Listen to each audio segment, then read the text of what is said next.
నమస్తే. ఎన్నో ముఖ్యమైన విషయాలు, సమాజానికి ఉపయోగపడే ఎన్నో టాపిక్స్ నేను రెగ్యులర్‌గా కస్తూరి ఉష గారితో చేస్తూనే ఉంటాను.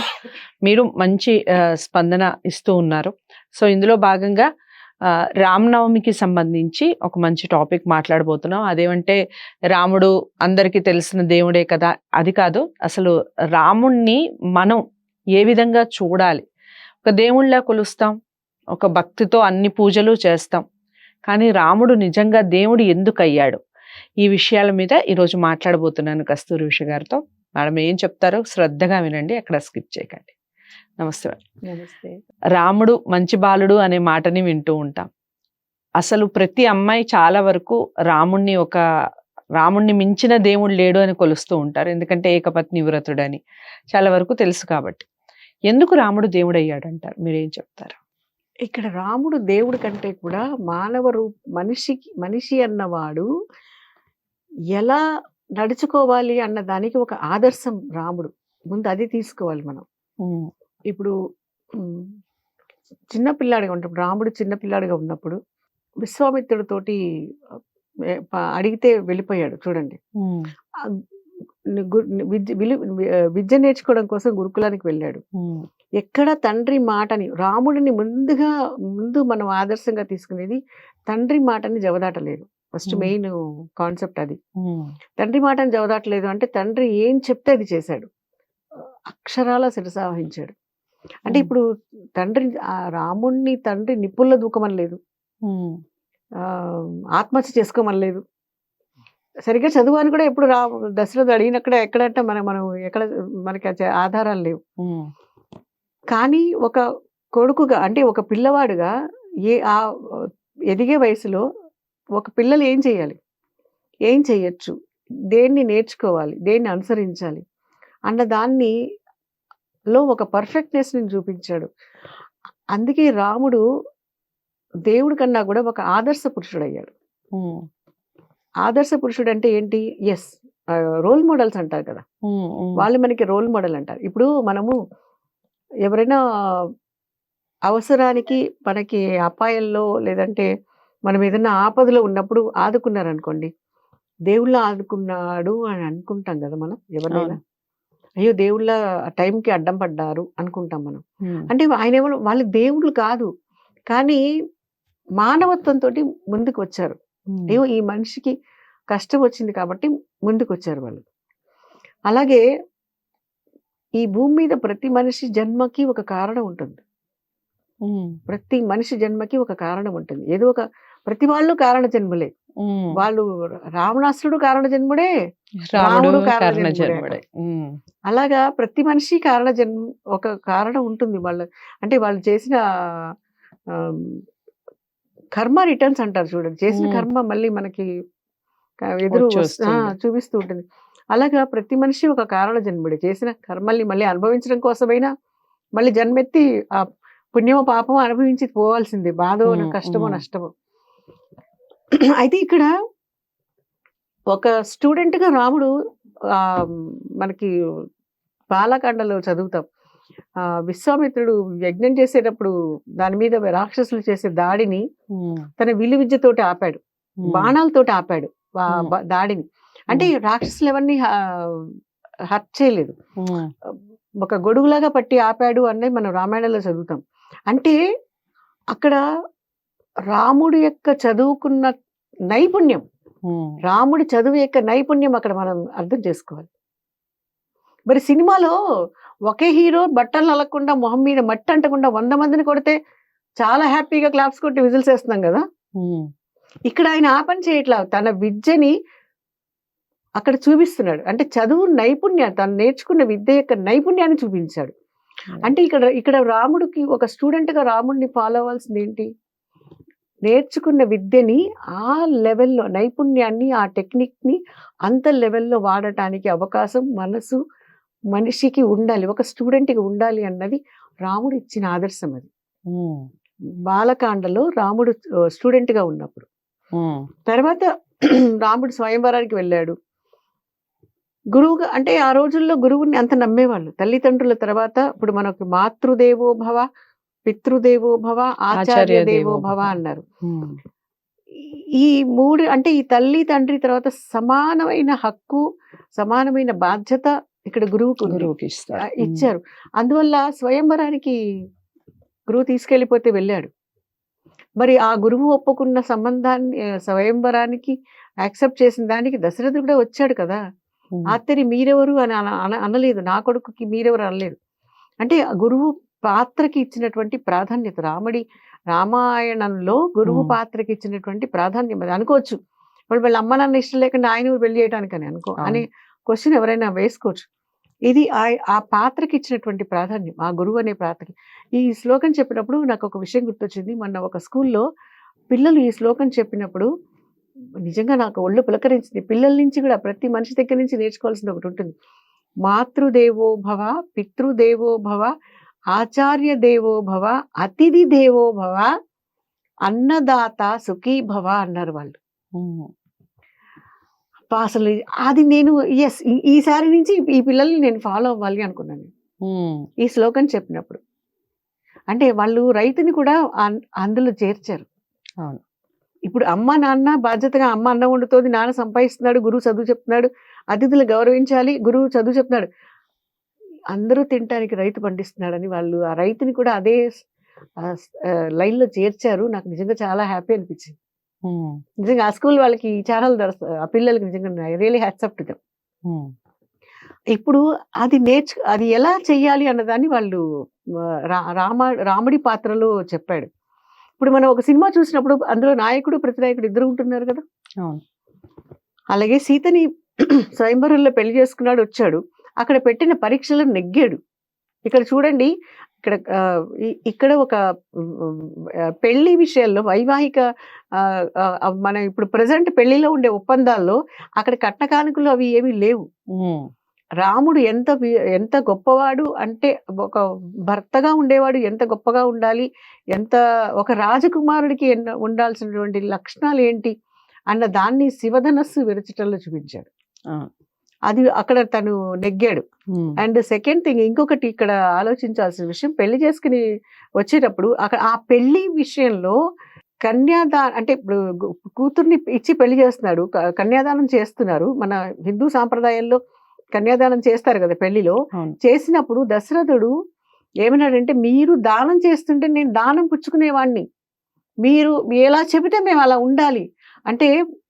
అక్కడ ఆడపెళ్లి వాళ్ళు మగపెళ్లి వాళ్ళు, ఇప్పుడు ఇవాళ సొసైటీలో మగపెళ్లి వారంటే వాళ్ళ ఇది చూపిస్తున్నారు చాలా మంది, అంటే అందరూ చేస్తున్నారు అనట్లేదు. అక్కడ ఒదిగి ఉన్నాడు దశరథుడు, ఒదిగి ఉన్నాడు. ఏంటి, తన కొడుకుని మగపెళ్లి వాళ్ళు అన్న ఒక అహంకారం లేకుండా, మేము మీ దగ్గర దానం తీసుకునే వాళ్ళం, మీరిచ్చిన మర్యాదల్ని మేము పుచ్చుకోవాల్సిన వాళ్ళం, మీరు ఎలా చెబితే అలా నడుచుకోవాల్సిన బాధ్యత మాది అంటూ ఒక మనిషిగా మాట్లాడాడు.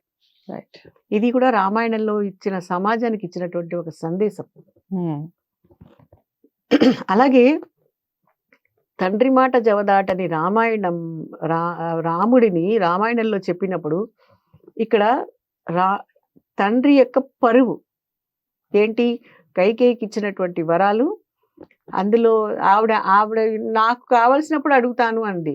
ఇక్కడ ఒక సహాయం కోరినప్పుడు ఆ రోజుల్లో కూడా, అంటే ఇప్పుడు ఆ రోజుల్లో ఆడవాళ్ళు ఎవరు చదువుకున్నారు, ఆనగదొక్కేసారు అది ఇది అంటున్నారే. ఆ రోజుల్లో ఆవిడ యుద్ధానికి ఈక్వల్గా దశరథుడికి తను అడ్డుపడింది.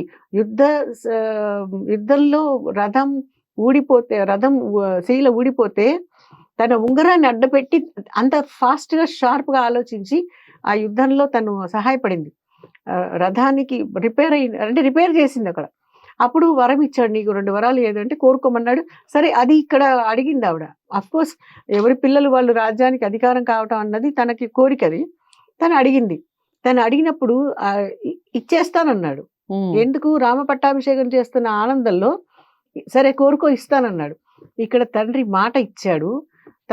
నువ్వెవరు నన్ను అడవికి పంపించడానికి అని ఒక క్వశ్చన్ కొడుకు వేయలేదు ఈ రోజుల్లో కొడుకులో లాగా. నేను వెళ్తానన్నాడు. ఎందుకంటే తండ్రి పరువు, ఆ ఇంటి పరువు, అది వెళ్ళిపోయాడు. ఇంకొకటి, అక్కడ పర్టికులర్గా 14 ఏళ్ళు ఎందుకన్నాడంటే, మీరు చూడండి, ఇన్ని సంవత్సరాలు ఒక దేశంలో ఒక రాష్ట్రంలో, ఇప్పుడు మీ ఆధార్ కార్డు కూడా ఇన్వాలిడ్ అయిపోతుంది. ఇన్ని సంవత్సరాలు మీరు దాన్ని వాడకపోతే ఇన్ని సంవత్సరాలు మీరు అక్కడ లేకపోతే. సో, టైం మారిన కొద్దీ ఒక్కొక్క దేశంలో ఒక్కొక్క టైం ఇన్ని టైం 12 ఏళ్ళు. భారతంలో మనకి 12 ఏళ్ళు చూపిస్తాడు. అరణ్యవాసానికి 12 ఏళ్ళు ఎందుకు వెళ్ళమన్నాడంటే 12 ఏళ్ళు వెళ్తే వాళ్ళు ఇంకా 12 ఏళ్ళు వాళ్ళు తిరిగి రాకపోతే 12 ఏళ్ల తర్వాత వెంటనే గనక వాళ్ళు తిరిగి రాకపోతే రాజ్యానికి వాళ్ళు ఆ దేశ పౌరులుగా గుర్తించబడరు. అలాగే రాముడు కూడా 14 సంవత్సరాలు తర్వాత ఇమ్మీడియట్లీ రాకపోతే రాజ్యానికి బ్యాక్ రాకపోతే ఆ దేశ పౌరుడిగా గుర్తించబడడు. ఆ రాజకుమారుడు ఆ రాజవంశంలో రాజకుమారుడిగా గుర్తించబడడు. అంటే పౌరసత్వం కోల్పోతారు. ఎక్కడికక్కడ పౌరసత్వ హక్కులు ఇప్పుడు కూడా అవే కదా ఉన్నాయి. ఎన్ఆర్ఐస్ ఎందుకు అస్తమానం వస్తూ ఉంటారు? ఎందుకంటే వాళ్ళ పౌరసత్వాన్ని వదులుకోలేని వాళ్ళు ప్రతి 2 సంవత్సరాలకు వచ్చి వెళ్తూ ఉంటారు. అది కాన్స్టిట్యూషన్ లో ప్రతి దేశంలో మొదల నుంచి ఉన్నదే. ఇది వాళ్ళు కొత్తగా మనం రాసుకున్నదేం కాదు. సో 14 ఏళ్ళు వెళ్ళాడు. వెళ్ళినప్పుడు ఎలా వెళ్ళాడు? రాజకుమారుడి దర్భంలో వెళ్ళలేదు. ఆ దర్పం చూపించుకోలేదు.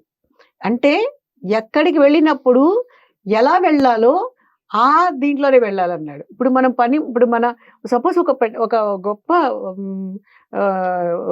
సంపన్న కుటుంబంలో వాడు వాళ్ళ ఇంటి డ్రైవర్ ఇంటికి పెళ్లికెళ్తున్నప్పుడు ఆ స్థాయిలోనే బిహేవ్ చేయాలి. అక్కడికి వెళ్ళి తన స్తోమత చూపించకూడదు. అడవికి వెళ్తున్నాడు కాబట్టి నార బట్టలు కట్టుకుని అడవికి వెళ్ళాడు. అంతే తప్పించి రాజకుమారుడి దర్పంతో వెనకాతల మంది మార్బలంతో వెళ్ళలేదు.